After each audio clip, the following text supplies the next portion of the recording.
Voilà, monsieur Lionel Cos. Donc, bien évidemment, la CGT n'avait pas coupé l'électricité de l'hôpital de Dax. La CGT ne fait pas ce genre d'action. Par contre, oui, l'organisation syndicale CGT dénonce la réforme des retraites et le passage par points et met toutes ses forces et toute son organisation dans cette lutte. Donc oui, nous sommes dans un mouvement dur issu du 5 décembre depuis 30 jours. Oui, nous sommes dans la lutte et oui, nous allons faire tomber cette réforme qui est injuste, inéquitable, inégale, qui est non solidaire et qui n'amènera finalement aucune plus-value vis-à-vis de l'ensemble des citoyens, citoyennes, des pensionnés et des pensionnés.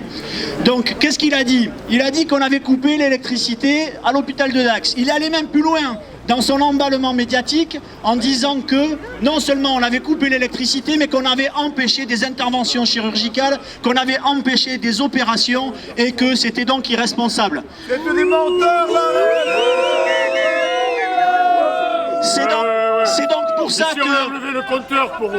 C'est donc pour ça que l'intersyndicale et que le camarade CGT du sud des Landes, du nord des Landes et de Dax ont installé un magnifique mais devant sa permanence. Honneur à notre menteur parce que M. Lionel Cos a été pris la main dans le pot de confiture et a tout simplement menti. Non, nous n'avions pas fait ça. Et oui, nous assumons les actes. Et quand nous faisons des actes et des actions, nous les assumons et nous les revendiquons. Une petite anecdote quand même sur Lionel Cos.